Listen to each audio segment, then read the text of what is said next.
বেশি বেশি ইবাদত করলে খাজা মুঈনুদ্দিন চিশতি হওয়া যায়, বেশি বেশি ইবাদত করলে আব্দুল কাদের জিলানী হওয়া যায়, বেশি বেশি ইবাদত করলে শামসুল হক ফরিদপুরি হওয়া যায়, কিন্তু বেশি বেশি ইবাদত করলে আল্লাহর নবীজির ছোট্ট একজন সাহাবীও হওয়া যায় না। এখন আমরা বলতে পারি হযরত আমরা সাহাবী হই নাই, এই জন্য কি আমাদের জন্য আমার নবী রহমত না? আমরা বলবো সাহাবী যদি না হন, সাহাবীর পরের স্তরে যদি আপনি মুত্তাকি হয়ে থাকেন, তাহলে শুনেন আপনি মুত্তাকি, আপনার জন্য আমার নবী রহমতের বার্তা দেয়। কেমনে দেয়? বুখারী শরীফের হাদিস, এই হাদিসটা হলো হাদিসে কুদসি। আমার আগে আমার হযরত এই হাদিসটা আপনাদের সামনে বর্ণনা করেছেন মুত্তাকি আল্লাহ ওয়ালাদের ব্যাপারে। হাদিসে কুদসিতে নবীজি বলেন, ক্বালা রাসূলুল্লাহ সাল্লাল্লাহু আলাইহি ওয়াসাল্লাম, ক্বালা আল্লাহু তাআলা মান আদা লি ওয়ালিয়ান ফাকাদ আদাতুহু বিল হারব। নবীজি বলেন, কোন ব্যক্তি যদি আল্লাহ ওয়ালার সাথে দুশমনি করে, কোন আল্লাহ ওয়ালার সাথে দুশমনি করার কারণে, কোন আল্লাহ ওয়ালার সাথে কোন ব্যক্তি যদি শত্রুতা পোষণ করে, আল্লাহ নিজে ওই ব্যক্তির সাথে যুদ্ধের ঘোষণা দিয়া দেয়। ফেরাউনের সাথে হযরতে মূসা পারে না, ফেরাউনের সাথে হযরতে হারুন পারে না। পুরা বনি ইসরাইলের সমস্ত মুসলমানরা যখন হায় হায় হায় হায় করে, আল্লাহ যুদ্ধ তখন শুরু হয়ে যায়। আল্লাহ যুদ্ধ যখন শুরু হয়ে যায়, ক্ষমতাদার বাদশা ফেরাউনকে আল্লাহ পানির মধ্যে চুবায়া জাহান্নামে পাঠায় দেয়। আল্লাহ যুদ্ধ যখন শুরু হয়ে যায়, আল্লাহ ক্ষমতাদার বাদশা নমরুদকে লেঙ্গা মশা দিয়া জুতার পিঠা দিয়া মারে। আল্লাহ যুদ্ধ যখন শুরু হয়ে যায়, আবু জাহেলের মতো নেতা, পাহলওয়ান নেতা, এমন নেতার সাথে দুনিয়ার কোন বীর মুজাহিদ পারে না। হযরত ওমর আবু জাহেলকে মারতে পারেন না, হযরত আলী মারতে পারেন না, হযরত উসমান মারতে পারেন না, হযরত সিদ্দিক একবার মারতে পারেন না। কিন্তু আল্লাহ যুদ্ধ যখন শুরু হয়ে যায়, তাই বড় কোন নেতার দরকার নাই, বড় কোন আমসের দরকার নাই, বড় কোন বীর মুজাহিদের দরকার নাই। আমি আল্লাহ তো ল্যাংড়া মশা দিয়ে যুদ্ধ করতে পারি। তো আল্লাহ যুদ্ধ যখন শুরু হয়ে যায়, দুইজন নাবালেগ শিশুর মাধ্যমে আল্লাহ এমন ভাবে আবু জাহেলকে হত্যা করে, ইতিহাসের পাতায় লেখা হয়ে যায় দুইজন শিশুর কাছে একজন বীর হত্যা হয়েছে। আল্লাহ দুইজন নাবালেগ শিশুর মাধ্যমে আবু জাহেলকে জাহান্নামে পাঠায় দেয়। আল্লাহ যুদ্ধগুলো এমনই হয়, দুনিয়ার সবাই যখন হেরে যায়, আল্লাহ তখন যুদ্ধ শুরু করে দেয়। আপনারা দেখেন না, আমাদের বাংলাদেশে একজন স্বৈরাচার ছিল, লক্ষ্য ফেরাউন ছিল, তার সাথে যুদ্ধ করেছিল কে? তাই শামসুল হক ফরিদপুরি রহমাতুল্লাহ আলাইহির পর থেকে নিয়ে যত আকাবির ছিল, সকলেই যুদ্ধ করেছিল, সংগ্রাম করেছিল। মুফতি ফজলুল হক আমিনী রহমাতুল্লাহ আলাইহি হাসিনার বিরুদ্ধে সংগ্রাম করেছিল, কিন্তু পারেন নাই। হযরত আল্লামা উবাইদুল হক খতিব সাহেব রহমাতুল্লাহ আলাইহি যুদ্ধের উপযুদ্ধ করেছিলেন, কিন্তু পারেন নাই। এরপর শাইখুল হাদিস আল্লামা আজিজুল হক রহমাতুল্লাহ আলাইহি সংগ্রাম করেছেন, কিন্তু পারেন নাই। পরিশেষে আল্লামা আহমদ শফি রহমাতুল্লাহ আলাইহি সংগ্রাম করেছেন, পারেন নাই। আল্লামা নূর হোসেন কাসেমী রহমাতুল্লাহ আলাইহি সংগ্রাম করেছেন, পারেন নাই। সৈয়দ ফজলুল করিম চরমনাই হযরত রহমাতুল্লাহ আলাইহি সংগ্রাম করেছেন, কিন্তু পারেন নাই। পরিশেষে কায়েদে মিল্লাত আল্লামা জুনায়েদ বাবুনগরী রহমাতুল্লাহ আলাইহি হাসিনার বিরুদ্ধে লড়াই করেছেন, তাকে জেলের মধ্যে নিয়ে এমন একজন মুসলমান বুজুর্গকে দাড়ির মধ্যে নিয়ে এমনি টাইনা টাইনা শাস্তি দেওয়া হয়েছে।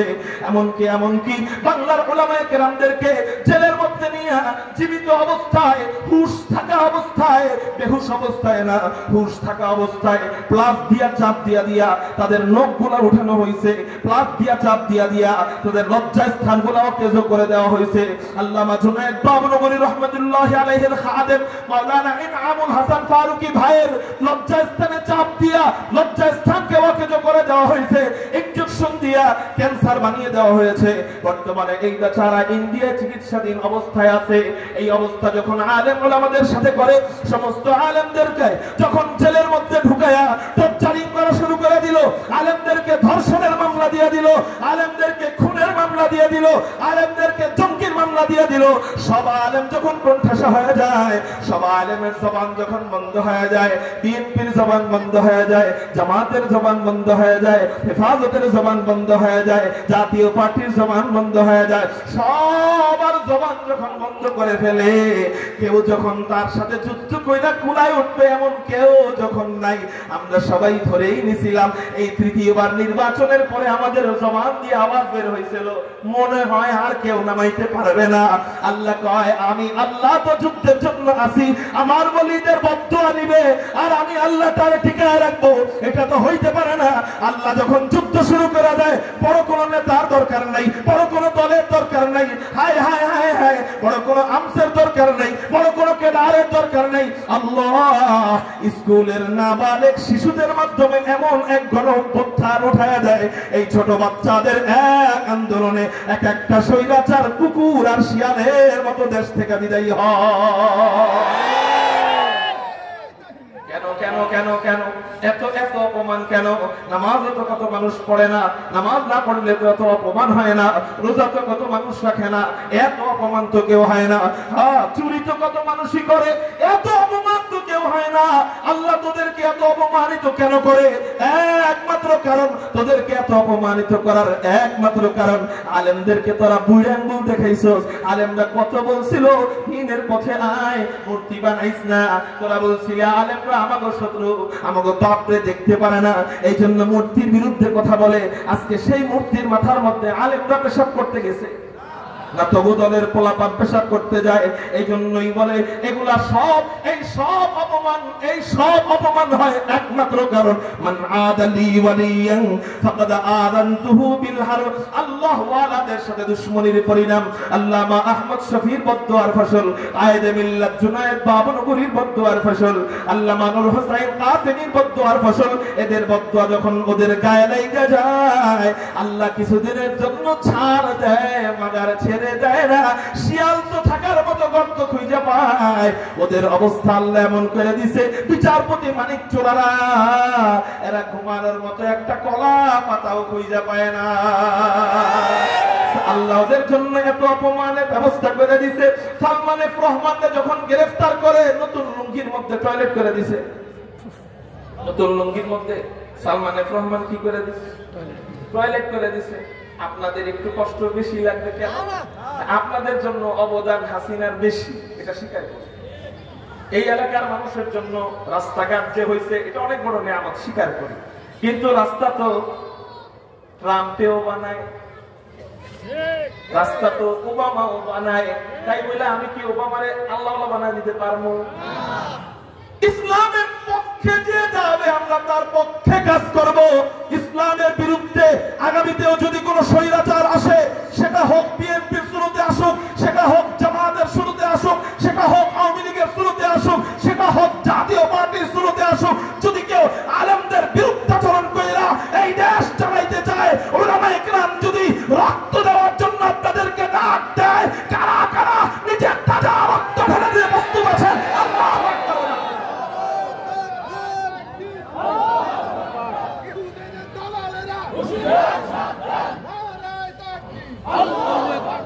মুহতারাম হাজিরিন, তাহলে এই সব অপমান হয়, এরকম অপমান হয়, আবহমান কাল থেকে হচ্ছে এবং হবে।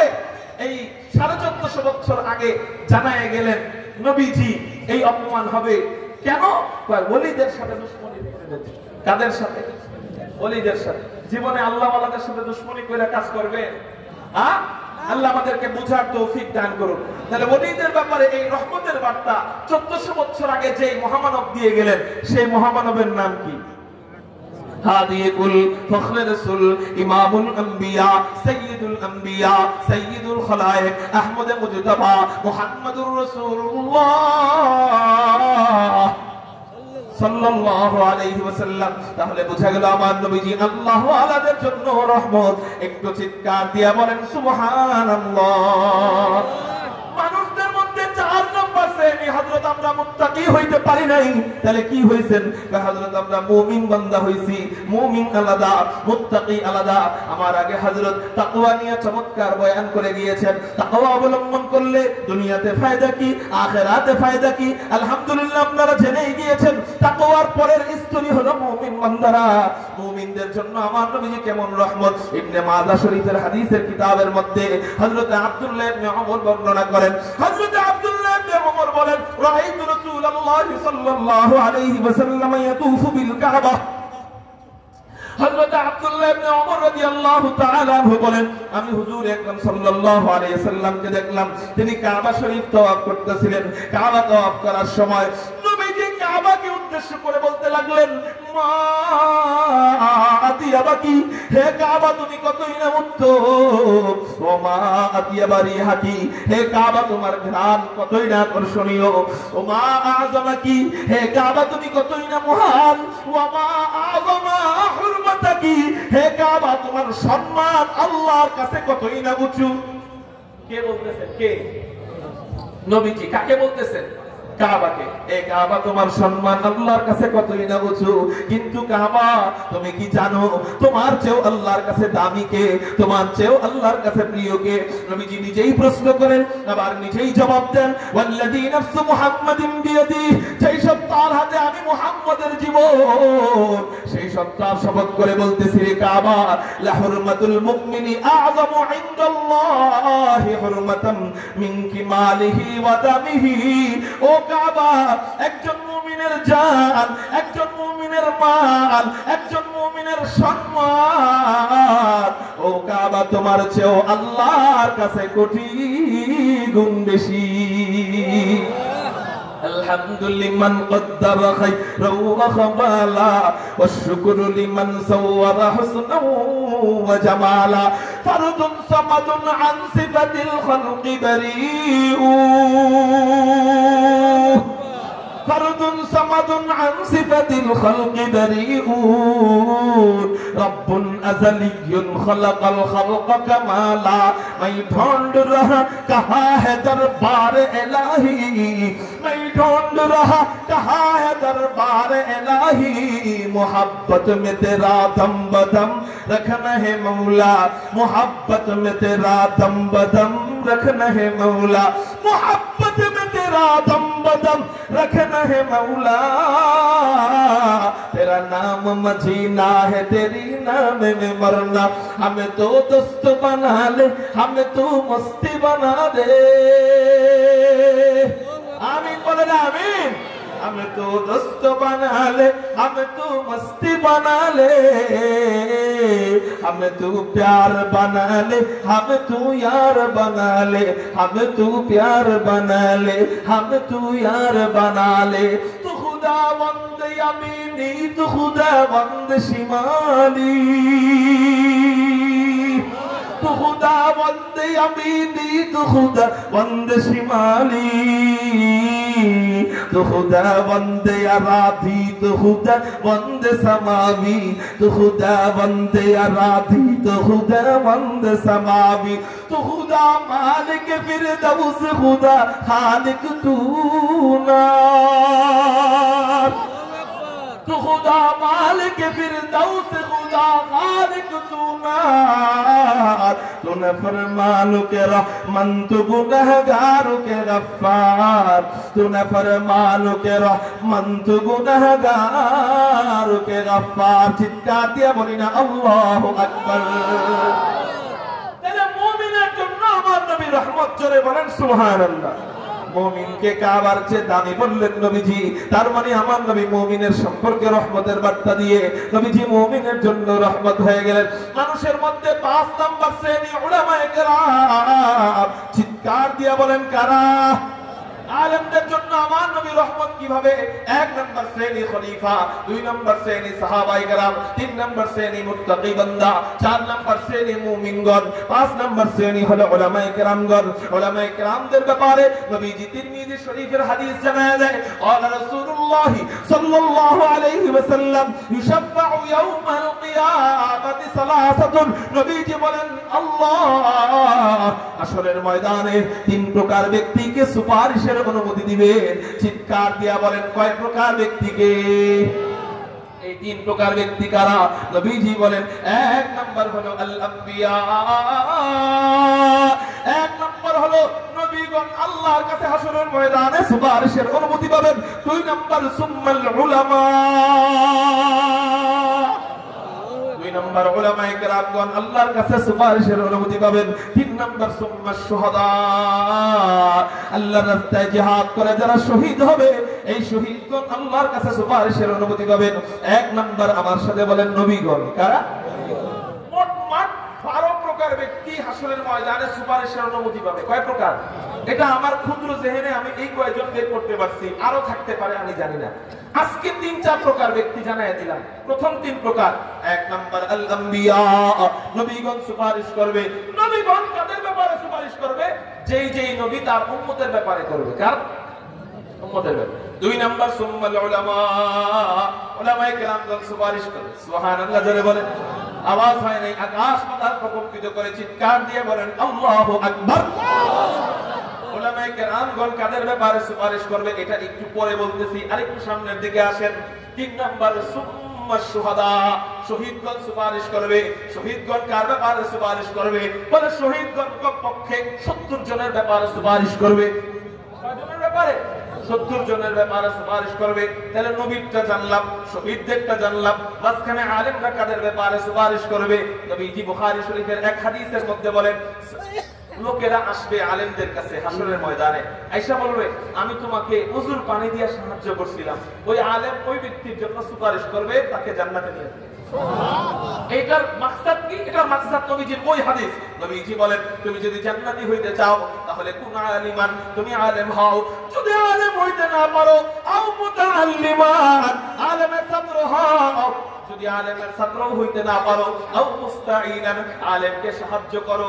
এই সাহায্যের মধ্যে একটা ওযুর পানি দিয়ে হুজুর আপনারা সাহায্য করছিলাম, ওযুর পানি দিয়ে সাহায্য করলে যদি হেরে নিয়ে জান্নাতে যেতে পারে, আপনি মাদ্রাসায় প্রতি মাসে একটা বস্তা করে চাল দিলে কি হবে?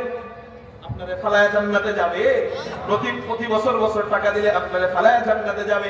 আপনারা আবার ভয় পেয়েন না যে হুজুর আবার কালেকশন করেনি। না না না, আমার কালেকশনের কোনো দায়িত্ব দেওয়া হয় নাই, এটা বলতেছি আর কি। ও মেরে মুহতারাম ভাইও, তাহলে আল্লাহ পাক রব্বুল আলামিন 1 নাম্বার আলেম হলে আল্লাহ জান্নাত দিবেন। 2 নাম্বার আলেম হইতে পারেন না, আলেমের ছাত্র হইছেন। আপনারা এখানে আলেমের ছাত্র আছেন কারা কারা? আল্লাহু আকবার বলে হাত উঠান। মাঝখানে অনেকে হাত উঠায় না, ওনারা মনে করছে মনে হয় আমরা আলেমের ছাত্র না। আরে এই যে মাদ্রাসায় পড়ানো হয়, কি পড়ানো হয়? কোরআন হাদিস পড়ানো হয়। কি পড়ানো হয়? আচ্ছা, এখানে যে আপনারা বৈশা বয়ান শুনতেছেন, কি শিখতেছেন? কোরআন হাদিসের বাহিরে কিছু? এটাও কোরআন হাদিস শেখানো হয়, ওখানেও কোরআন হাদিস শেখানো হয়। ওখানে যদি তারা কোরআন হাদিস শিখে ছাত্র হইতে পারে, আপনি এখানে বসে ছাত্র হইলেন না কিভাবে? এই জন্য এখানে সবাই আলেমদের ছাত্র। কোন আলহামদুলিল্লাহ। নবীজি বলেন আলেমদের ছাত্র হও। যদি ছাত্র হইতে না পারো আও মুস্তাঈনান, আলেমকে সাহায্য করো। অন্য রামায়ের মোতাবেক আও মুস্তামিআন, আলেমের কথা মোতাবেক চলো। 4 নাম্বার আও মুহিব্বান, যদি আলেমের ছাত্রও হইতে না পারো, আলেমের কথা মোতাবেক চলতেও না পারো, আলেমকে সাহায্য করতে না পারো, তাহলে 4 নাম্বার শোনো আও মুহিব্বান, অন্তত আলেমকে মহব্বত করো। কেন? আল মারউ মা মান আহাব্বা, যার সাথে যার মহব্বত তার সাথে তার কিয়ামত হবে। আলেমকে মহব্বত করবা, আলেম তোমার ব্যাপারে সুপারিশ কইরা আল্লাহর কাছে দরখাস্ত কইরা তোমাকে নিয়ে জান্নাতে চলে যাবে। এরপর নবীজি বড় মারাত্মক কথা বলছে। এই মারাত্মক কথা যদি আওয়ামী লীগরা শুনতো, আজকে আওয়ামী লীগের এই পরিণতি হইতো না। এই মারাত্মক কথাটা যদি সাত গ্রুপের কেউ থাকেন, আপনারাও যদি শোনেন, আপনাদেরও আওয়ামী লীগের মতো অবস্থা সামনে হবে না। নবীজি বলেন ওয়ালা তাকুন খামিসান ফাতাহলিক, সাবধান 5 নাম্বার হয়ো না, মানে উলামা বিদ্বেষী হয়ো না। নবীজি বলেন ফাতাহলিক, তুমি হালাক, তুমি ধ্বংস হয়ে যাইবা। আলেমদের বিরোধিতা কইরা বিগত সমস্ত স্বৈরাচাররা ধ্বংস হয়ে গেছে। ও সাত গ্রুপের ভাইরা, আপনারাও যদি আলেমদের বিরোধিতা করেন, ইনশাআল্লাহ কসম যদি 1012 কাটি ভুল হবে না। নবীজির হাদিস সত্য, আমার কথাও সত্য। আপনারা যদি জমহুর আলেমদের বিরোধিতা কইরা কাজ করেন, আপনারাও একদিন না হোক 2 দিন পরে হোক ধ্বংস হয়ে যাবে। তাহলে আলেমদের সুপারিশ যদি আমি পাইতে চাই, কমপক্ষে 3 গ্রুপে থাকতে হবে। কয় গ্রুপ? হয়তো আলেমের ছাত্র হতে হবে, না হয় আলেমকে সাহায্য করতে হবে, না হয় আলেমকে মহব্বত করতে হবে। এই 3 গ্রুপে যদি আমি থাকি, নবীজি বলেন তোমার ব্যাপারে উলামায়ে কেরাম সুপারিশ করে জান্নাতে নিয়ে যাবে। আলেমদের ব্যাপারে 1450 বছর আগে রহমতের বার্তা দিয়ে গেলেন নবীজি। এইখান থেকে বোঝা যায় আমার নবীজি আলেমদের জন্য রহমত। একটু চিৎকার দিয়ে বলেন সুবহানাল্লাহ। মানুষদের মধ্যে 6 নম্বর শ্রেণী হাফেজে কুরআন। চিৎকার দিয়ে বলেন কারা? হাফেজদের জন্য আমার নবীজি কিভাবে রহমত। নবীজি ইবনে মাজাহ শরীফের হাদিসের কিতাবের মধ্যে জানা যায় ক্বালা রাসূলুল্লাহ সাল্লাল্লাহু আলাইহি ওয়াসাল্লাম মান ক্বারাআল কুরআন ফাস্তাযহারাহু ফাআহাল্লা হালালাহু ওয়া হাররামা হারামাহু আদখালাহু আল্লাহুল জান্নাহ ওয়া শাফাআহু ফি 'আশরাতিন মিন আহলি বাইতিহি ক্বাদ ওয়াজাবাত লাহুমুন নার। কুরআন পড়ে ফাস্তাযহারাহু, কুরআনকে সমাজের মধ্যে প্রতিষ্ঠিত করে, অর্থাৎ কুরআনুল কারীমের হাফেজ হয়, আহাল্লা হালালাহু ওয়া আররামা হারামাহু, ওই হাফেজে কুরআনটা হালাল হারাম মাইনা চলে, আদখালাহুল্লাহুল জান্নাহ। নবীজি বলেন আল্লাহ ওই হাফেজকে জান্নাতে প্রবেশ করাবেন। শুধু জান্নাতে প্রবেশ করাবেন তাই নয়, আল্লাহ বলবেন ওয়াশাফাহু ফি 'আশরাতিন মিন আহলি বাইতিহি ক্বাদ ওয়াজাবাত লাহুমুন নার।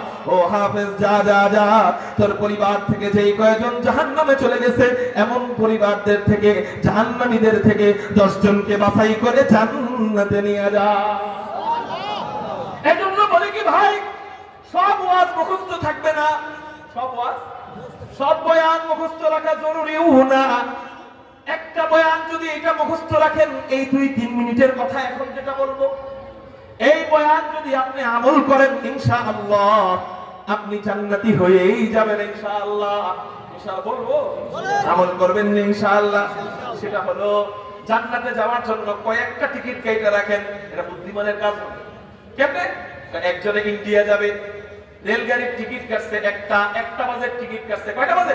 দুপুর 1টা। কিন্তু উনি ভয় পাইতেছে যে আমি রেল স্টেশনে ঠিক 1টায় পৌঁছাইতে পারি কিনা, আমার সন্দেহ। উনি সন্দেহ কইরা, টাকার মালিক তো, অভাব তো নাই, উনি সন্দেহ কইরা বিকেল 4টার আরেকটা টিকিট কেটে রাখছে। বিকেল 4টা আরেকটা টিকিট কেটে রাখছে। ঘটনা করবে উনি একটা টিকিট ফেল করছে। এখন বলেন ওনার ভয় আছে না? একটা টিকিট ফেল যখন হয়েছে তখন উনি কয়টা বাজে টিকিটে রেলে উঠবে? 4টা বাজে টিকিটে রেলে উঠবে। যদি একটু টাকা খরচ হয়েছে, কিন্তু ওনার লাভ না লস? লাভ। উনি 4টা বাজে টিকিটে বাস ইন্ডিয়া চলে গেছে, ওনার ব্যবসার কাজে উনি মনে করেন চলে গেছে, কাজ হয়ে গেছে। যদি আজকে মিস হইতো বড় ধরনের ক্ষতি হয়ে যায়। নবীজিকে উদ্দেশ্য করে আমাদের প্যারা হাবিব হাদি কুল ফখর রাসূল ইমামুল আম্বিয়া সাইয়্যিদুল খালায়েক আহমদ মুজতাবা মুহাম্মদুর রাসূলুল্লাহ সাল্লাল্লাহু আলাইহি ওয়াসাল্লামকে উদ্দেশ্য করে আল্লাহ চমৎকার একটি আয়াত নাযিল করেন। আল্লাহ আমাদের নবীজিকে উদ্দেশ্য করে বলেন, আউযু বিল্লাহি মিনাশ শাইতানির রাজীম, বিসমিল্লাহির রহমানির রহিম, ওয়ামা আরসালনাকা ইল্লা রাহমাতাল লিল আলামিন। আল্লাহ বলেন, হে রাসূল, আমি আপনাকে গোটা জগতের জন্য রহমত স্বরূপ প্রেরণ করেছি, গোটা জগৎবাসীর জন্য রহমত স্বরূপ পাঠিয়েছি। একটু চিৎকার দিয়ে বলেন সুবহানাল্লাহ।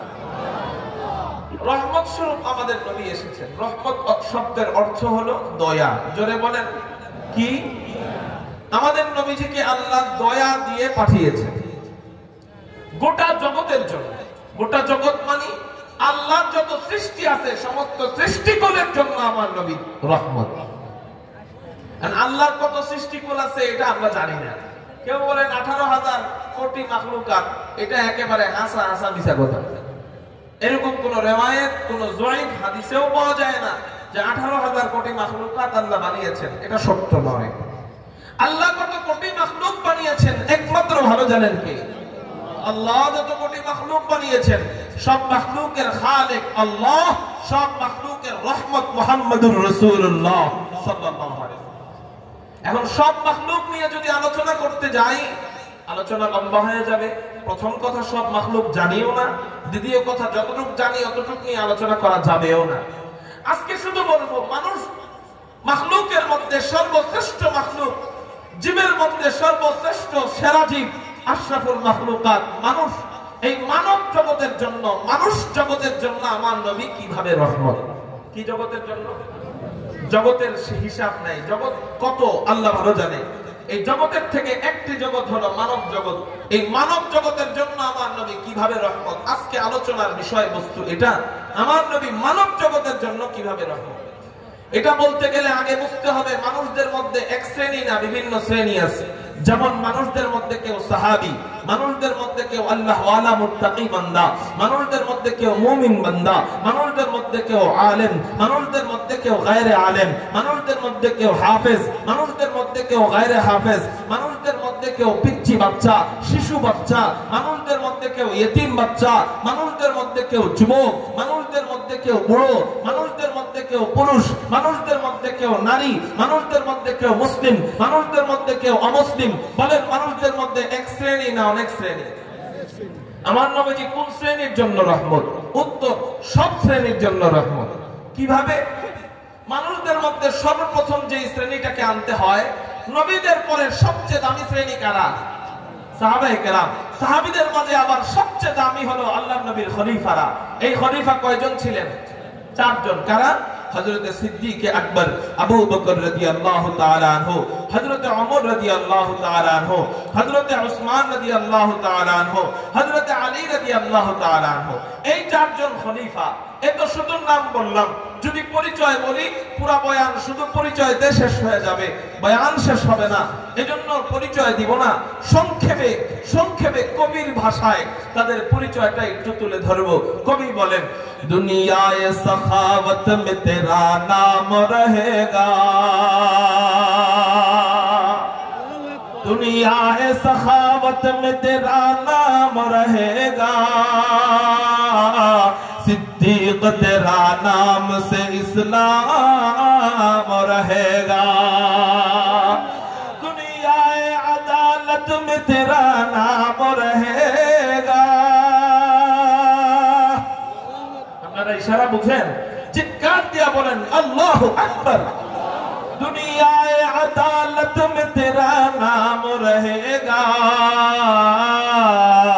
उम्र तेरा नाम से इस्लाम रहेगा, उम्र तेरा नाम से इस्लाम रहेगा, दुनियाए शुजाअत में तेरा नाम रहेगा, दुनियाए शुजाअत में तेरा नाम रहेगा, उस्मान तेरा नाम से इस्लाम रहेगा, उस्मान तेरा नाम से इस्लाम रहेगा, दुनियाए मुसल्लत में तेरा नाम रहेगा,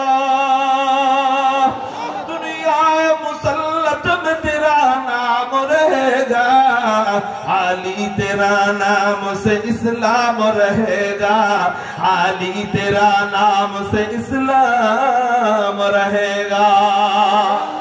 এই হলো আল্লাহর নবীজির 4 জন খলিফা। এই 4 খলিফার জন্য আমার নবীজি কিভাবে রহমত। নবীজি ইবনে মাজাহ শরীফের 42 নম্বর হাদিসের মধ্যে বর্ণনা করেন, ক্বালা রাসূলুল্লাহ সাল্লাল্লাহু আলাইহি ওয়াসাল্লাম, ইন্নাহু মান ইয়াইশ মিনকুম ফাসায়ারা ইখতিলাফান কাসীরান। নবীজি বলেন, আমি চলে যাওয়ার পর তোমরা যারা জমিনে বসবাস করবে, তোমাদের সময় অনেক ইখতিলাফ দেখা দিবে, অনেক মতানৈক্য দেখা দিবে। বলেন বর্তমান জামানায় অনেক ইখতিলাফ আর মতানৈক্য দেখা দেয় কি দেয় না? নামাজের মধ্যে কেউ হাত বাঁধে এখানে, কেউ হাত বাঁধে নাভির নিচে, কেউ হাত ছেড়া দেয়, কেউ দুরূদ পড়ে তো বৈশা দুরূদ পড়ে, কেউ দুরূদ পড়ে তো দাঁড়ায় দুরূদ পড়ে, কেউ নামাজ পড়ে রমজানে তারাবি পড়ে তো 20 রাকাত পড়ে, কেউ তারাবি পড়ে তো 8 রাকাত পড়ে, কেউ তাবলীগ করে আলেমদেরকে মোহাব্বত কইরা, কেউ তাবলীগ করে টঙ্গীর ময়দানে আলেমদের মাথার মধ্যে বাড়ি দিয়া। ইখতিলাফ আর মতানৈক্যর জামানা বর্তমানে চলতেছে। নবীজি 1450 বছর আগে আমাদেরকে জানায় গেলেন, ইন্নাহু মান ইয়াইশ মিনকুম ফাসায়ারা ইখতিলাফান কাসীরান। শোনো, এরকম ইখতিলাফ অনেক দেখা দিবে। এই ইখতিলাফের কারণে তোমরা যেন বিপদগামী হয়ে যাও না, তোমরা যেন জাহান্নামের পথ বেছে নাও না। আমি নবীজি তোমাদেরকে ফর্মুলা দিয়ে যাচ্ছি, এই ফর্মুলা মোতাবেক যদি তোমরা চলো, তোমরা জান্নাতের পথ পেয়ে যাইবা। এই ফর্মুলাগুলো হলো ফালাইকুম বিসুন্নতি।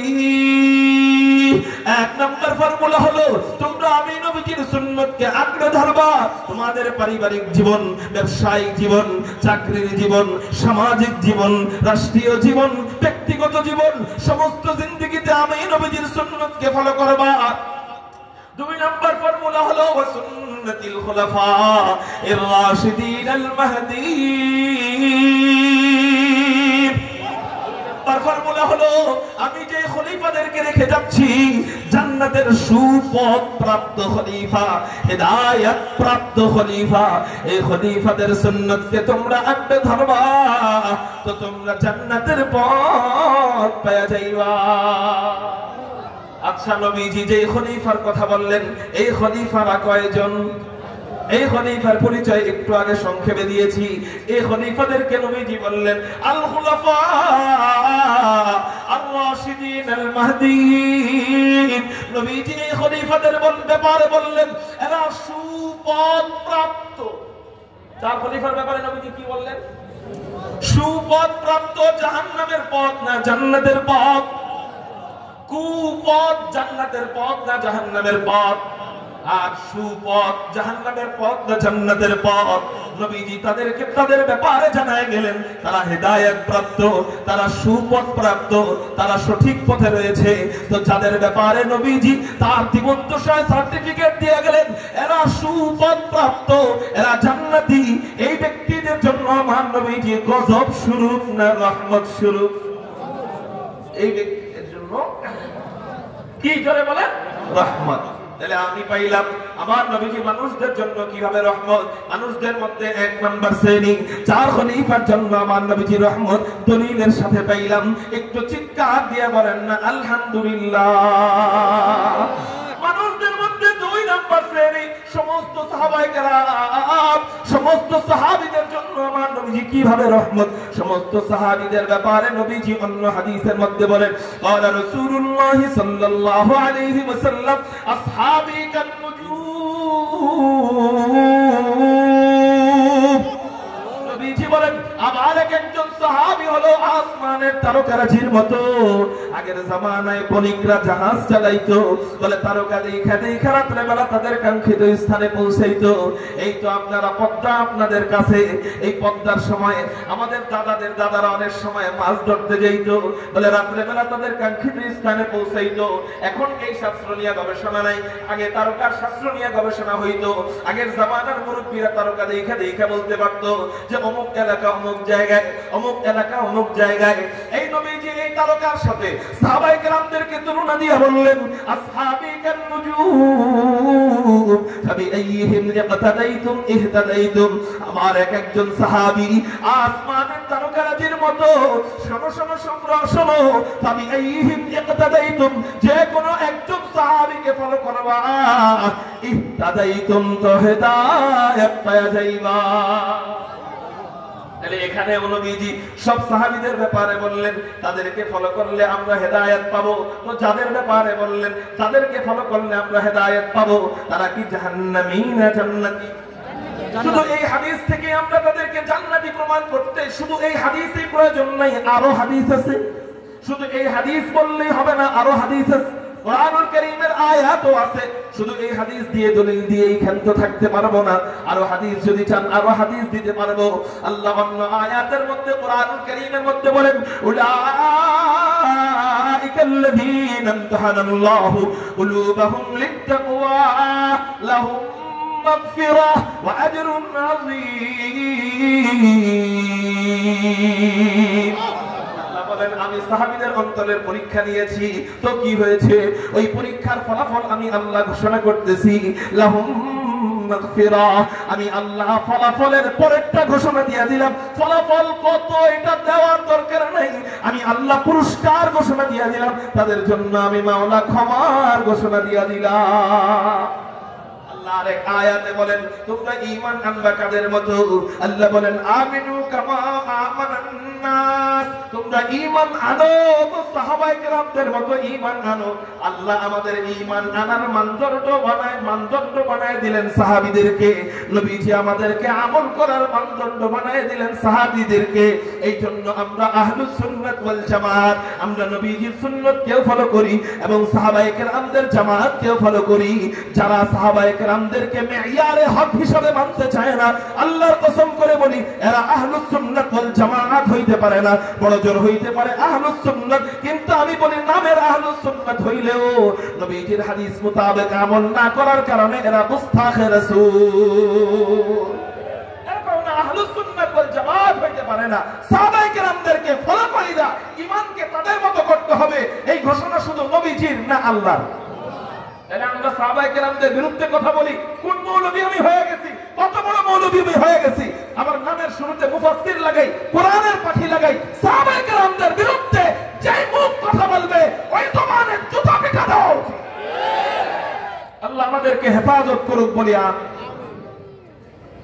যে দলই হোক, আওয়ামী লীগ দেখার টাইম নেই, বিএনপি দেখার টাইম নেই, জামাত দেখার টাইম নেই, হেফাজত চরমনাই দেখার টাইম নেই। সাহাবীর বিরুদ্ধে কোন দল কথা বলবে ওই দলকে আমরা বয়কট করব। রাজি আছেন ইনশাআল্লাহ? সাহাবায়ে কেরামদেরকে মেয়ারে হক হিসাবে আল্লাহ বুঝায় দেয়, নবীজিও বুঝায় দেয় যে তোমরা তোমাদের আমল অনুসরণ করবা সাহাবায়ে কেরামদের ক্ষেত্রে, তোমরা তোমাদের ঈমানের অনুসরণ করবা সাহাবায়ে কেরামদের মতো করে ঈমান আনবা। এখন আসেন আমার মূল কথায়। সাহাবীদের ব্যাপারে নবীজি বললেন এদের যে কোনো একজনকে ফলো করলে ইহতাদাইতুম, তুমি হেদায়েত পাইবা। তাহলে যাদেরকে ফলো করার কথা বললেন তারা জাহান্নামী না জান্নাতি? তাদেরকে জান্নাতি বইলা আমার নবী তাদের জন্য রহমত হলেন না গজব হলেন? রহমত। তাহলে বোঝা গেল আমার নবীজি সাহাবায়ে কেরামদের জন্য রহমত। একটু চিৎকার দিয়া বলেন সুবহানাল্লাহ। মানুষদের মধ্যে 3 নাম্বার শ্রেণী মুত্তাকি বান্দা। কি জোরে বলে? সাহাবীদের পরের স্তরেই আছে মুত্তাকি বান্দারা। বেশি বেশি ইবাদত বندگی করলে রশিদ আহমদ গাঙ্গুহি হওয়া যায়, বেশি বেশি ইবাদত করলে আয়েদে মিল্লাত জুনায়েদ বাবনগরী হওয়া যায়, বেশি বেশি ইবাদত করলে আল্লামা আহমদ শফি হওয়া যায়। এর মধ্যে আগুনের বেড়ি পড়ানো হয়েছে, গলার মধ্যে আগুনের বেড়ি পড়ানো হয়েছে, পায়ের মধ্যে আগুনের শিকল পড়ানো হয়েছে, জিহ্বার ভিতরে টান দিয়া মুখের এখানে আইনা আগুনের পেড়াক গাইরা দেওয়া হয়েছে, চোখের ভিতরে আগুনের পেড়াক গাইরা দেওয়া হয়েছে। এখন আপনি হাতও নড়াইতে পারেন না, কাঁধও নড়াইতে পারেন না, চোখ দিয়ে দেখেনও না, মুখ দিয়ে কথাও বলতে পারেন না। এই মুহূর্তে ফেরেশতারা আপনাকে ফুটবলের মতো লাথি দিয়া দিয়া জাহান্নামের দরজার সামনে আনছে। জাহান্নামের দরজাটা খোলা হয়েছে, আগুনগুলা আপনাকে পোড়ানোর জন্য বানানো হলো। সাপগুলা হাত ধরে রয়েছে, বিচ্ছুগুলা তাকায় রয়েছে, ফেরেশতারা গুর্জনিয়া দাঁড়ায় রয়েছে। জাহান্নামে পড়বেন আর আপনাকে বাড়ি দিবে। পিছনের ফেরেশতা মাত্র পাটা পিছনের দিকে নিছে, কেন? শট দেওয়ার জন্য, ফুটবলে লাথি দেওয়ার জন্য পাটা আগে পিছনে আনতে হয়। আপনাকে লাথি মারার জন্য পাটা পিছনের দিকে নিছে। এই লাথি দিবে এরকম আওয়াজ আসতেছে যে এখনই পাটা আমার দিকে আগায় আসবে। আপনি নিশ্চিত আপনি জাহান্নামী হয়েই যাচ্ছেন। আপনি তাকাইতেও পারেন না যে কাউকে ইশারা দিয়ে বলবেন যে আমার ব্যাপারে সুপারিশ করো। আপনি হাতও নাড়াইতে পারবেন না যে কাউকে ইশারা দিয়ে বলবেন আমার ব্যাপারে সুপারিশ করবো। আপনি কথাও বলতে পারেন না যে কাউকে বলবেন আমার ব্যাপারে সুপারিশ করো। আপনি নিশ্চিত জাহান্নামী। এই মুহূর্তে আপনার কানের মধ্যে আওয়াজ ভেসে উঠলো, আব্বু তুমি কোনো টেনশন করো না, আমি তোমার হাফেজ সন্তান, তোমারে আল্লাহ জাহান্নামে দিতেছে, আমারে আল্লাহ পাঠাইছে তোমারে বাঁচায়া জান্নাতে দেওয়ার জন্য। একটা বাজার টিকিট ফেল, 4টা টিকিট কেটে রাখছিলেন, পোলাটারে হাফেজ বানাইছিলেন, ওই পোলা আপনারে নিয়ে জান্নাতে চলে যাবে। এই মজা ইঞ্জিনিয়ারের বাপরা পাবে তো, ডাক্তারের বাপরা পাবে, ব্যারিস্টারের বাপরা পাবে। এই মজা যদি বুঝতে চান যে জাহান্নামে আরে ফাঁসির কাস্টে, ফাঁসির ভিতরে গলা ঢুকাবে, এমন মুহূর্তে সরকার যদি কয় তোমার ফাঁসি মাপ, এই সরকারে কেমন ভালোবাসবে? বলেন কেমন ভালোবাসবে? খামাখাই কি কয় যে আওয়ামী লীগকে এত মহব্বত করে কেন নেতারা, বুঝেন না? অনেক ফাঁসির আসামি আছে, অনেক চোর আছে, বাটপার আছে, এগুলো সরকার মাফ করে দিচ্ছে। মানিক চোরা মোরা যা আছে সব হইলো বাটপার, ফাঁসির আসামি। তো এই জন্য জীবন দিয়ে ভালোবাসে। তো তুমি যদি ফাঁসির আসামি মাফ করে দেওয়ার কারণে সরকারের জীবন দিয়ে ভালোবাসতে পারো, তোমার সন্তানটা যদি হাফেজ বানাও, ও ভাইয়েরা, আপনার সন্তানটা যদি হাফেজ বানাইতে পারেন, আপনার সন্তানটা যদি আলেম বানাইতে পারেন, ওই সন্তানটা বিকাল 4টা বাজে টিকিটের মতো কাজে লেগে যাবে। আপনার সন্তান আপনাকে জান্নাতে নিয়ে যাবে। এই জন্য ভাই, আল্লাহ কত মানুষকে মানুষকে সন্তান দেয় না, আছে না? আল্লাহ আপনারও তো না দিতে পারতো, কিন্তু আল্লাহ আপনাকে মহব্বত করে সন্তানটা দিছে, এটা আল্লাহ রাস্তা দিয়ে দেন। কি হবে? রিজিকের ব্যবস্থার চিন্তা আপনার করা লাগবে। হ্যাঁ, আল্লাহ যে রিজিক আপনার সন্তানের জন্য লেখা রাখছে, সেই রিজিক আপনি ইঞ্জিনিয়ার বানাইলে কই বাইরে যাবে? আপনি আলেম বানাইলে সেই রিজিক কই না যাবে? বরং সেই রিজিকে বরকত দিবে কে? আল্লাহ। এজন্য ভাই, যারা ওয়াদা দিতে পারবো না তারা হাত উঠাবো না, যারা ওয়াদা দিতে পারবো তারা হাত উঠাবো। 3 গ্রুপ হাত উঠাবো 3 নিয়তে। প্রথম গ্রুপ সন্তান হয় নাই, আল্লাহ সন্তান দিলে মাদ্রাসায় ভর্তি করাবো। দ্বিতীয় গ্রুপ সন্তান হয়েছে, আমাদের সন্তানদেরকে আজকেই বাড়িতে যায় বিবির সাথে আলোচনা করে মাদ্রাসায় আগামীকালকে দিয়ে দিব। তৃতীয় গ্রুপ, আমাদের সন্তানটা বড় হয়ে গেছে, আমরা বুড়ো হয়ে গেছি, আমাদের নাতিনাতকুল আছে, আপনারা নাতিদেরকে নাতিনদেরকে মাদ্রাসায় পড়াবেন। এই 3 গ্রুপ 3 নিয়তে হাত উঠাবেন। কারা কারা সন্তানদেরকে মাদ্রাসায় ভর্তি করবেন? আল্লাহু আকবার। রাজি আছেন ইনশাআল্লাহ? আলহামদুলিল্লাহ বলতে বলতে হাত নামান। এই যদি হয় আর ওয়াজের দরকার আছে। এই একটা আমল মুখস্থ করেন, এটা আপনারা গ্রহণ করেন, ইনশাআল্লাহ কাজে লেগে যাবে। ওই বাচ্চাটা আপনাকে নিয়ে জান্নাতে। তাহলে হাফেজের জন্য আমার নবীজি কি? জোরে বলেন রহমত। জোরে বলেন কি? 7 নাম্বার। আপনাদের কষ্ট হইতেছে? কষ্ট হলে শেষ করে দিই। আর 5-10 মিনিট সময় ইনশাআল্লাহ দিবেন নি আমারে? আল্লাহুম্মা আমিন। আল্লাহ কবুল করো, বলি আমিন। মেরে মুহতারাম ভাইও, 8 নাম্বার 7 নাম্বার, হযরত আমরা আলেম হইতে পারি নাই। আপনি কোন শ্রেণীতে আছেন দেখেন, সব শ্রেণী বলতেছি, আপনি কোন শ্রেণীতে? হযরত আমরা হাফেজ হইতে পারি নাই, আমরা আলেম হইতে পারি নাই, আমরা সাহাবী হইতে পারি নাই, আমরা মুত্তাকি হইতে পারি নাই, আমরা মুমিন হইতে পারি নাই, আমরা গুনাহগার। আমাদের জন্য কি নবীজি রহমত নয়? গুনাহগারের জন্য নবীজি রহমত। হ্যাঁ, কেমনে রহমত? নবীজি সাহাবায়ে কেরামদেরকে বলেন, ও আমার সাহাবীরা, তোমরা কি জানো হাসরের ময়দানে আমি কাদের ব্যাপারে সুপারিশকারী হব? তোমরা শুধু মনে করো না আমি শুধু সাহাবীদের ব্যাপারে সুপারিশ করব, তোমরা শুধু মনে করো না আমি শুধু মুমিন উম্মতের ব্যাপারে সুপারিশ করব, তোমরা শুধু মনে করো না আমি শুধু মুত্তাকি উম্মতের ব্যাপারে সুপারিশ করব, তোমরা শুধু মনে করো না আমি আলেমদের ব্যাপারে সুপারিশ করব, তোমরা শুধু মনে করো না আমি হাফেজদের ব্যাপারে সুপারিশ করব। নবীজি বলেন, আমি হাসরের ময়দানে আমার গুনাহগার উম্মতের ব্যাপারে সুপারিশকারী হব। সুপারিশের প্রথম অবস্থা, আদম বলবে ইয়া নফসি নফসি, মুসা বলবে ইয়া নফসি নফসি, ঈসা বলবে ইয়া নফসি নফসি, সবাই বলবে ইয়া নফসি নফসি। একটা মাত্র জায়গা হাত থেকে আওয়াজ বের হবে, ইয়া উম্মতি। আপনার প্রশ্ন হইতে পারে, হুজুর একটু আগে না বললেন নবীরা সুপারিশ করবে, আলেমরা সুপারিশ করবে, এখন আবার এই হাদিস কোনটা বলতেছেন যে হাদিসে সবাই বলবে ইয়া নফসি, নবীজি বলবে ইয়া উম্মতি? 2 হাদিস 2 রকম হইল কিনা? এক হাদিসে আছে সুপারিশ করবে কে? শুধু নবীজি। আরেক হাদিসে আছে সুপারিশ করবে আলেমরা, শহীদরা, হাফেজরা, নবীরা, অন্যান্য নবীরা। 2 হাদিসের মধ্যে আপনি মিলাইবেন কেমনে? বলে মিলাইবেন এমনে, শাফাআত 2 প্রকার। চিৎকার দিয়া বলেন শাফাআত কয় প্রকার? 1 নাম্বার শাফাআত হলো শাফাআতে কুবরা, আরেক 2 নাম্বার শাফাআত হলো শাফাআতে সুগরা। শাফাআতে কুবরা হবে প্রথমে, শাফাআতে সুগরা হবে শেষে। শাফাআতে কুবরার সময় আল্লাহ বেশি রাগী থাকবেন, আর শাফাআতে সুগরার সময় আল্লাহ কম রাগী থাকবেন। শাফাআতে কুবরার অধিকারী হবেন একমাত্র নবীজি, শাফাআতে সুগরার অধিকারী হবেন 12 জন। সুবহানাল্লাহ বলেন। এই শাফাআতে কুবরার সময় আদম বলবে ইয়া নফসি নফসি, মুসা বলবে ইয়া নফসি নফসি, ইব্রাহিম বলবে ইয়া নফসি নফসি, ঈসা বলবে ইয়া নফসি নফসি, নূহ বলবে ইয়া নফসি নফসি। সবাই যখন বলবে ইয়া নফসি নফসি, একটা মাত্র জায়গা থেকে আওয়াজ বের হবে, ইয়া উম্মতি। আল্লাহ নবীজিকে একটা মাকামে মাহমুদ নামক একটা জায়গা দান করবেন।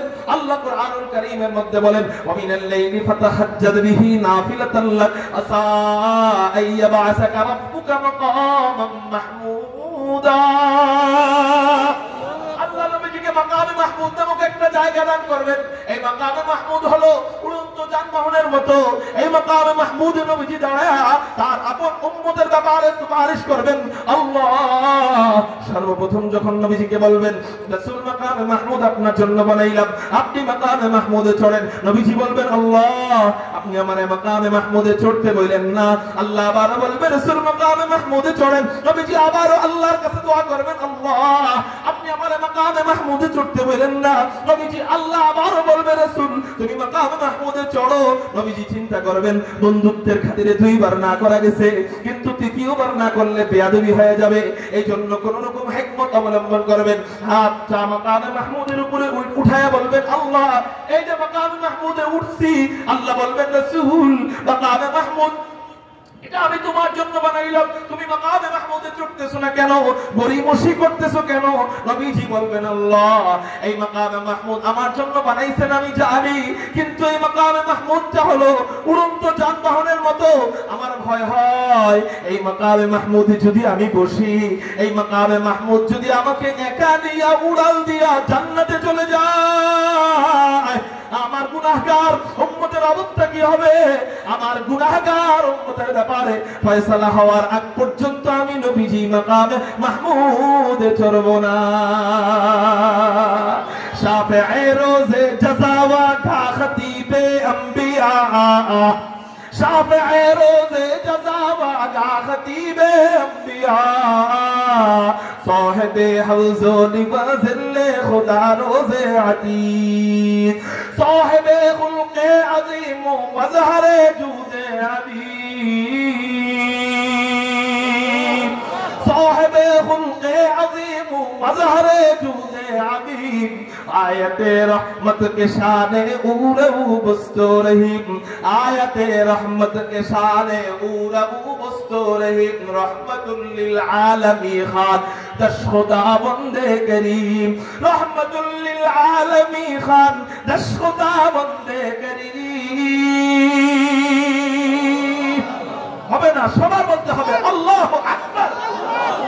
रहमतुल लिल आलमी खान दस खुदा बंदे करीम, खल्क़ खुल्क़ क़ौल फ़िअल हदीय समते ओ हमीद, वमा अरसलनाका इल्ला रहमतल लिल आलमीन। একটা গুনাহগার বান্দার জন্য আমার নবী রহমত। জোরে বলেন সুবহানাল্লাহ। মানুষদের মধ্যে 8 নাম্বার শ্রেণী, সংক্ষেপে বলতেছি, মানুষদের মধ্যে 8 নাম্বার শ্রেণী এতিম বাচ্চারা। এতিমদের জন্য আমার নবীজি কিভাবে রহমত? নবীজি হাদিসের মধ্যে বলেন, قال رسول الله صلى الله عليه وسلم من ضم يتيما بين ابوين مسلمين الى طعامه وشرابه حتى يستغني عنه وجبت له الجنه। নবীজি বলেন, কোন ব্যক্তি যদি কোন মুসলিম পিতামাতার এতিম সন্তানের লালন পালনের জিম্মাদারি নিয়ে নেয়, আপনারা মাদ্রাসায় দেন না, মাদ্রাসায় টাকা দেন না, এতিমদেরকে দেন না, এই দেখেন আপনাদের জন্য নবীজি কি বলে, এতিমের জিম্মাদারি নিয়ে নেয় ইলা তুআবিহি ওয়া শারাবিহি।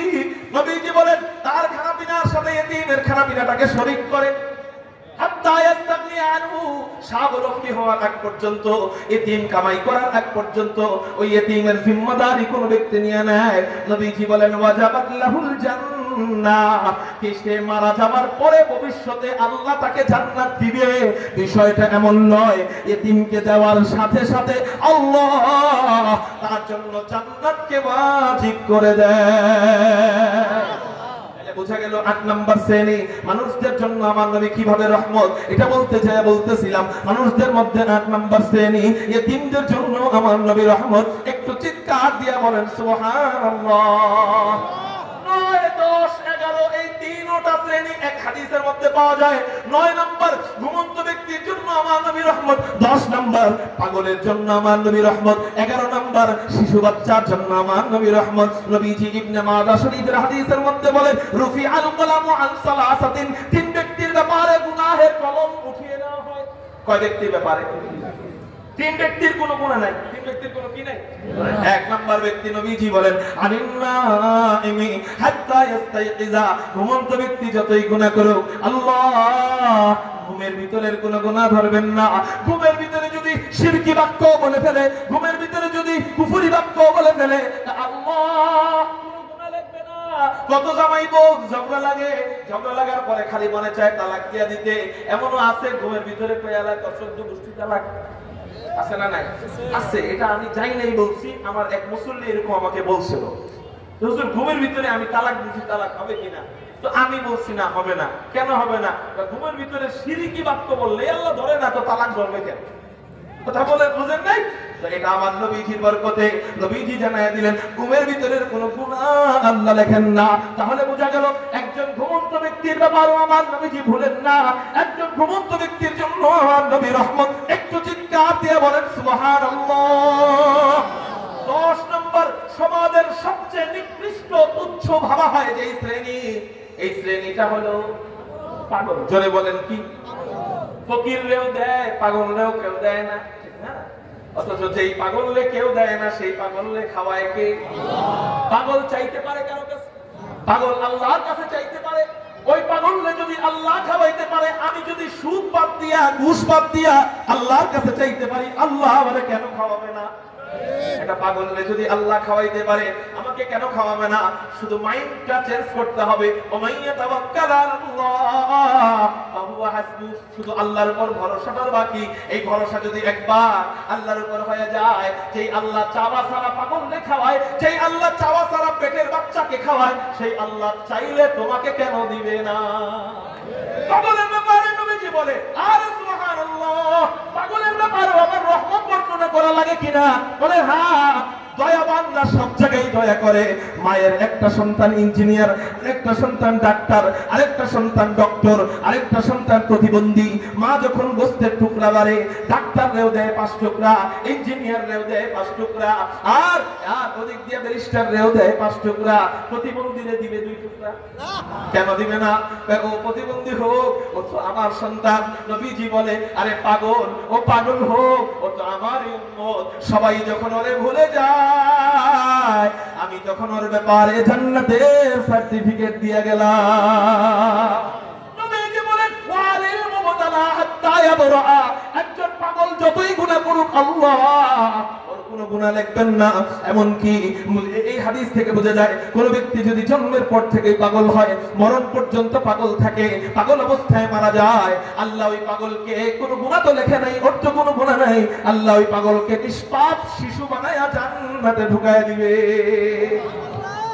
আমার নবীজি যখন রহমত বিলায়, সমাজের সবচেয়ে তুচ্ছ যে, তার ব্যাপারেও আমার নবীজি ভুলেন না। সুবহানাল্লাহ। কয় নাম্বার শ্রেণী গেল? 10 নাম্বার। 11 নাম্বার শ্রেণী শিশু বাচ্চাদের জন্য আমার নবীজি রহমত। নবীজি বলেন, ওয়ানিস সাবী হাত্তা ইয়াকুরা। ছোট বাচ্চা যতই গুনাহ করুক, আল্লাহ ওর কোনো গুনাহ লেখেন না।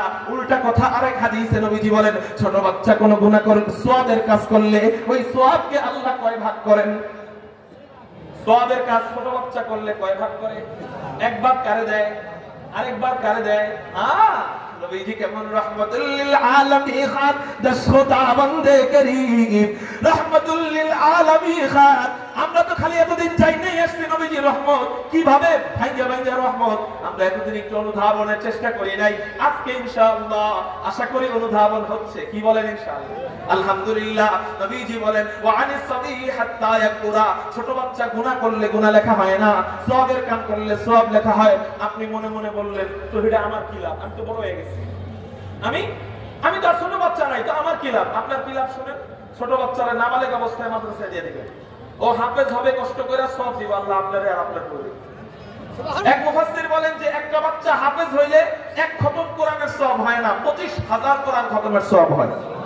কেমনে? একটা বাচ্চা যখন একটা পৃষ্ঠা একবার তেলাওয়াত করে, একবার মুখস্থ করলে কখনো, একবার পড়লে কখনো মুখস্থ হয় না। এটা 100বার পড়তে হয়, এটা 1000 বার পড়তে হয়, এটা পরের দিন ফজরের আগে সবক হিসাবে শুনাইতে হয়, তারপরের দিন আবার পুরাতন সব সবক হিসাবে শুনাইতে হয়।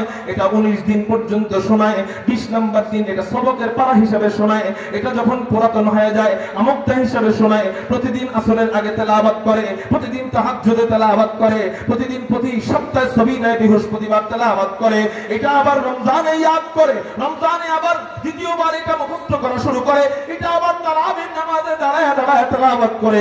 এইরকম করে করে যখন একটা বাচ্চা কোরআনুল কারীমের হাফেজ হয়, আল্লাহ 25,000 কোরআন খতমের সওয়াব ওই বাচ্চাকে দিবে। কি হতো নাবালেগ, ওই বাচ্চার পিতা মাতাকে আল্লাহ দিয়া দেয়। তাহলে বুদ্ধিমানের কাজ কি? সন্তানকে বড় অবস্থায় মাদ্রাসায় দিব না ছোট অবস্থায় দিব? আল্লাহ আমাদেরকে বুঝার তৌফিক দান করুক। 11 নাম্বার গেল ছোট বাচ্চাদের জন্য আমার নবী রহমত। আর 2টা শ্রেণী আছে, যুবক এবং বুড়া। এটা কি বলবো না আগামী বছর বলবো? তাহলে খুব মনোযোগ। শ্রেণীর তো অভাব নাই, মানে আমার টার্গেট এখন যে কয়জন বলবো এর মধ্যে 2টা আছে।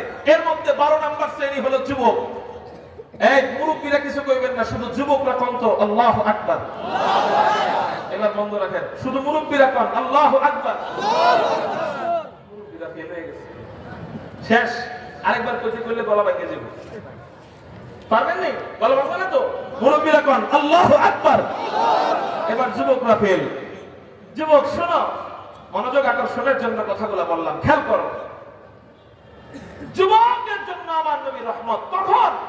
নবীজি বলেন, বুখারী শরীফের হাদিস, তিরমিজি শরীফের হাদিস, ক্বালা রাসূলুল্লাহ সাল্লাল্লাহু আলাইহি ওয়াসাল্লাম, সাবাতু ইউযিল্লুহুমুল্লাহু ফি যিল্লিহি ইয়াওমা লা যিল্লা ইল্লা যিল্লুহু, ইমামুন আদিল ওয়া শাবুন নাশা ফি ইবাদাতিল্লাহ।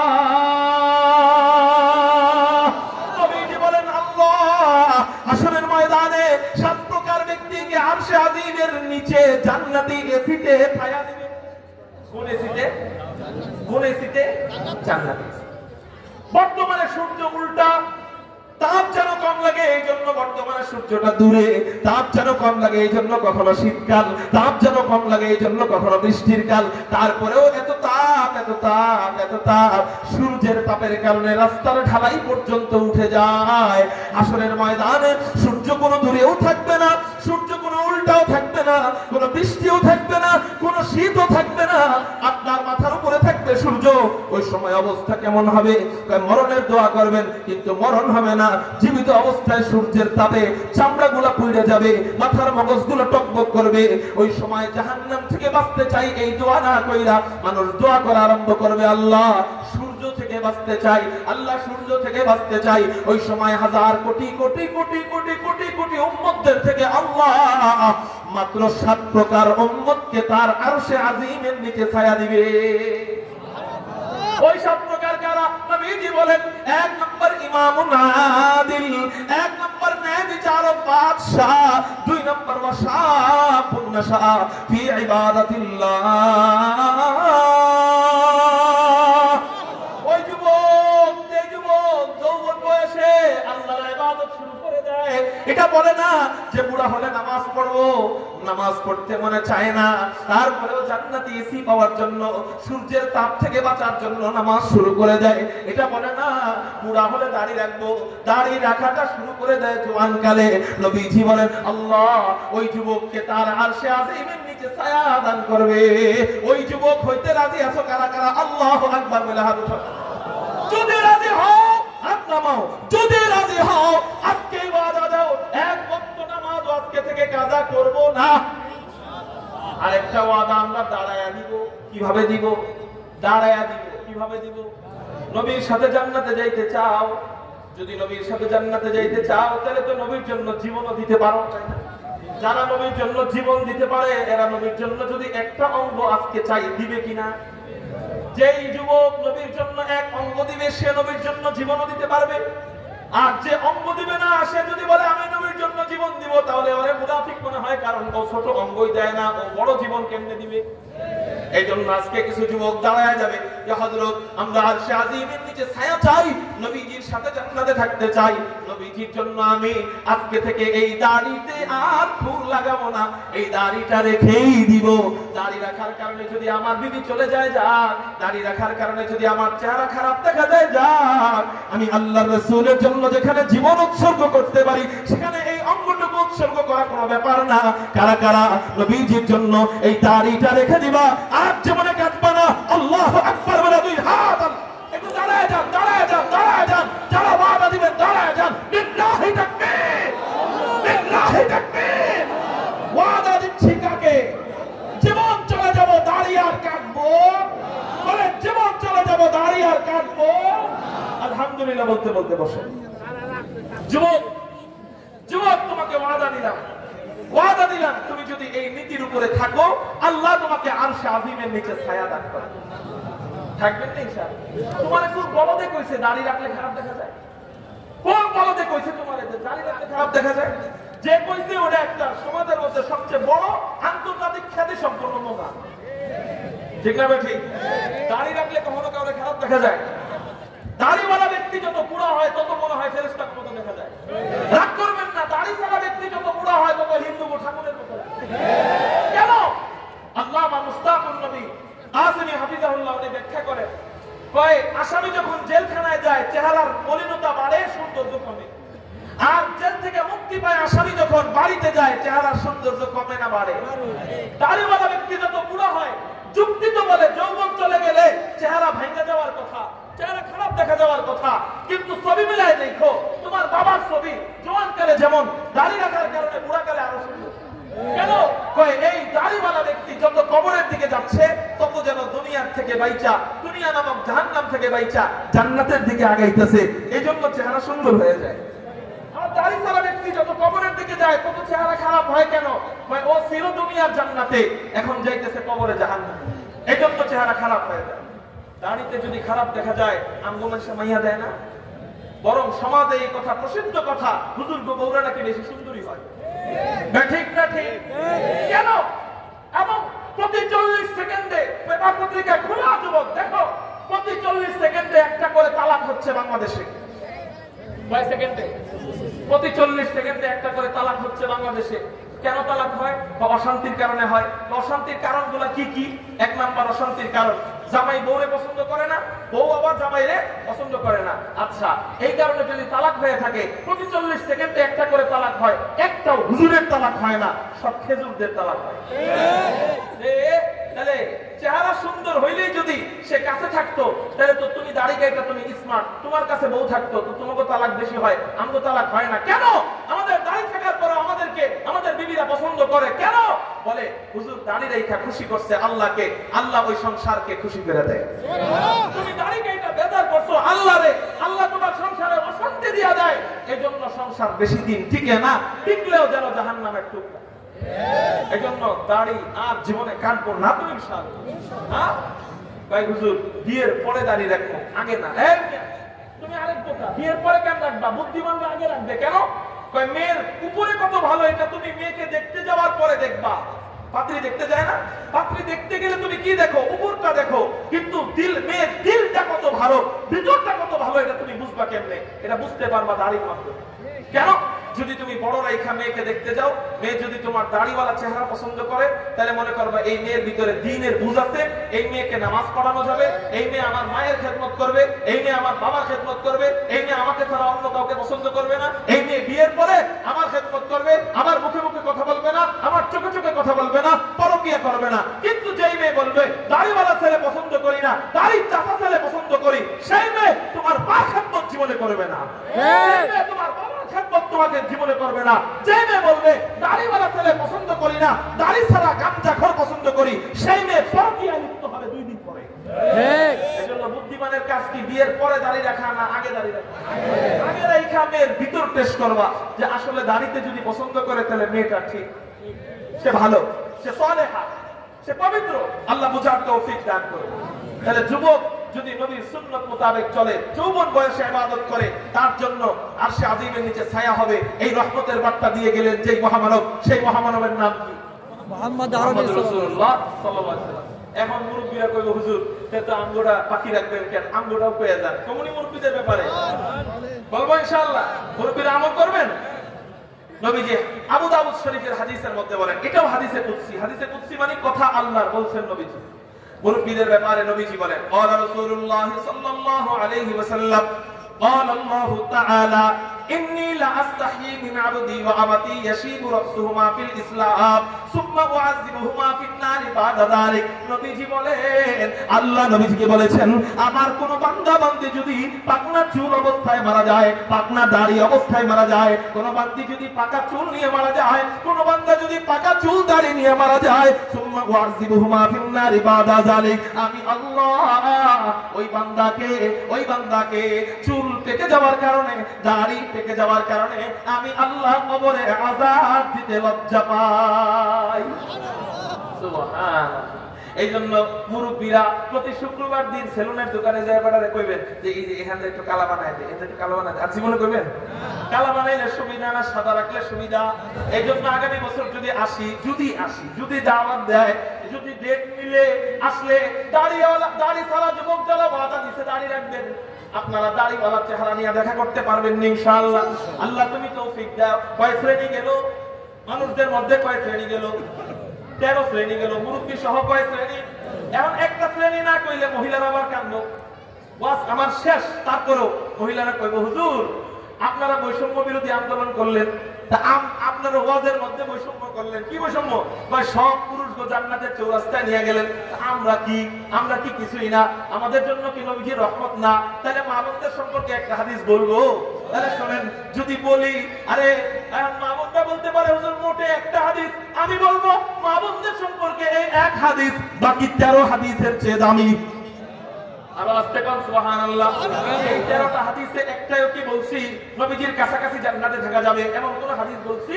বলি নাই। কিন্তু এই 14 নম্বর হাদিসের উপর আমল করলে নবীজি বলেন আল্লাহ 2 আঙ্গুল যত কাছে আমার ততটা কাছাকাছি তোমার জান্নাত দিবে। এই হাদিসের উপর আমল করব ইনশাআল্লাহ। সে হাদিস কি? নবীজি বলেন আলা রাসূলুল্লাহ সাল্লাল্লাহু আলাইহি ওয়াসাল্লাম মান আলা জারিয়াতাইন, যে ব্যক্তি 2 জন কন্যা সন্তান লালন পালন করবে, অর্থাৎ আমরা কন্যা হওয়ার কারণে বিবির সাথে খারাপ আচরণ করি, বিবির গর্ভে ডাক্তারকে বলে ডাক্তার সাহেব আমার বিবির গর্ভে ছেলে নাকি মেয়ে, ছেলে নাকি মেয়ে। ডাক্তার যখন বলে ছেলে, বিবিকে আদর করা বাড়ায় দেই, ভালো মন্দ খাবার কিনা বাড়ায় দেই, ফল ফ্রুট কিনা বাড়ায় দেই। বিবি তোমার যখন যা লাগবে তুমি মুহূর্তের মধ্যে আমাকে বলবা। ওই যে আলমারির উপরে টাকা রেখে দিলাম, যখন লাগবে আমার বলার দরকার নাই, টাকা দিয়া ফল আনায়া ঔষধ আনায়া খাইবা। কেন? আমার পোলার যেন কোনো ক্ষতি না হয়। কিন্তু যখন শুনে বিবির গর্ভের মধ্যে মেয়ে হয়েছে, কয় মনে মনে চায় ওই বিবিরে তালাক দিয়া দিতে। আরে অনেক নরপিচাস আমাদের বাংলাদেশে এখনো এমন অনেক আছে, একটার জায়গায় 2টা মেয়ে হওয়ার কারণে তালাক পর্যন্ত দিয়া দেয়। নবীজি বলেন না না না, কোন কন্যার সাথে কোন নারীর সাথে এরকম বৈষম্য করবা না, মেয়ে হওয়ার কারণে বেজার হইবা না। নবীজি বলেন সাবু বাইনা আউলাদিকুম ফিল আতিয়া, তোমরা তোমাদের সন্তানদের ভিতরে তোমরা তোমাদের সন্তানদেরকে যখন উপহার সামগ্রী দাও, এই উপহারের ক্ষেত্রে সমতা রক্ষা করো। সব সময় মাছের মাথাটা ছেলেরে দিবা, মাছের ল্যাঞ্জাটা মাইয়ারে দিবা, এমন যেন হয় না। নবীজি বলেন ফালাউ কুনতুম ফাদ্দিলান, আমি যদি কাউকে বেশিটা দিতাম লাফাদ্দালতুন নিসা, আমি বেশি অংশটা দিতাম মাইয়ারে। আরে কিন্তু যেহেতু বেশি দেওয়ার আদেশ আমার উপর আসে নাই, এই জন্য আমি সমান সমান উপহার দেই। এই জন্য ছেলেকেও যতটুকু দেই, মেয়েকেও ততটুকু দেই। হ্যাঁ, ওয়ারিস সূত্রে যেটা পাবে সেটার মাসালা আলাদা, সেখানে বিষয়টা আলাদা। কিন্তু উপহার দেওয়ার ক্ষেত্রে ছেলেকে যদি দেন 5 টাকা, মেয়েকে দিলেন 2 টাকা, এটা যেন না হয় ঈদের দিন ছেলেকে দিলেন 500 টাকা, মেয়েকে দিলেন 200 টাকা। ছেলে তো বাহিরে যায় ভাঙবে, তুমি মেয়ে তুমি বাইরে যায় কি ভাঙবা? এরকম করবা না। নবীজি বলেন এরকম না করে, বৈষম্য না করে, সুন্দর মতো কন্যাকে যদি কেউ লালন পালন করে, ওই বাবার উপরে কন্যা যদি সন্তুষ্ট থাকে, ওই মায়ের উপরে কন্যা যদি সন্তুষ্ট থাকে, নবীজি বলে দাখালতু আনা ওয়া হুয়াল জান্নাতা কাহাতাইনে, আল্লাহ ওই কন্যার পিতা মাতাকে আমার সাথে জান্নাতে প্রবেশ করাবেন। শুধু তাই নয়, আশারা বিইসবাইনে, নবীজি 2 আঙ্গুল ইশারা দিয়ে বললেন এই 2 আঙ্গুল যত কাছে ওই কন্যার পিতা মাতাকে জান্নাতে আল্লাহ আমার ততটা কাছেই জান্নাতে রাখবে। मकसद हुआ अगर तरबियत लाल बदख्शा, मकसद हुआ अगर तरबियत लाल बदख्शा, बेसौद है फटके हुए खुर्शीद के पर्दा हो, बेसौद है फटके हुए खुर्शीद के पर्दा हो। दुनिया रिवायात के पंदों में गिरफ्तार, दुनिया रिवायात के पंदों में गिरफ्तार, क्या मदरसा वालों की तबूदा हो, क्या मदरसा वालों की तबूदा हो। कर सकते थे जो अपनी ज़माने की इमामत, कर सकते थे जो अपनी ज़माने की इमामत, वो कहो न दिमाग अपने ज़माने के है पैरों, वो कहो न दिमाग अपने ज़माने के है पैरों। ला इलाहा